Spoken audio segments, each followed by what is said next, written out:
Gitantlem Git, Chapter 3. म्हजें कालीज मोग कोत्ता ताका हांवें ratri-vellar म्हज्या polongar sôdलो पूण तो म्हाका मेळ्ळो ना. म्हणटच हांव utth'tolim आनी xarak firoi martolim. रोस्त्यांनी आनी आंगणांनी हांव मोग कोत्तां ताका सोदतोलीं. हांवें ताका सोदलो पूण तो म्हाका मेळ्ळोच ना. शाराचो पहारो कोत्ताले ते राखणदार म्हाका मेळ्ळे. हांव मोग कोत्तां ताका तुमी देखला.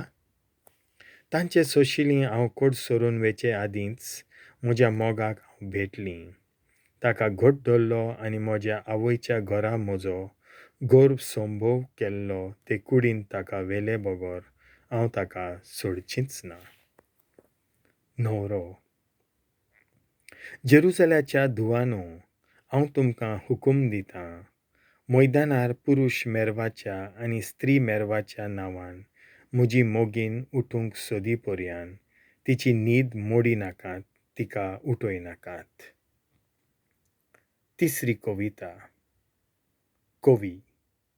दोंगराच्या खांब्या सारकें अरण्यांतल्यान वयर चडोन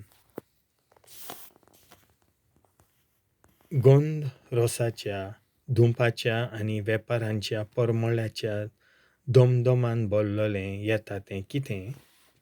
पळयात येता तें सोलोमोनाचें माचील. ताचे सरभोंवतीं 7 बलिश्ट पेलवान इस्रायेलाच्या झुजाऱ्यां मोदें ते उत्तम. ते सोगले तोरवार चलोवंक हुशार. लढाय करपाक परवीन रातचो कसलोय आंकांत येत म्हूण जोण एकलो आपली तोरवार पेंगटात लावन व्हरता. सोलोमन राजान लेबनोनाच्या लांकडाचें एक माचील केल्लें.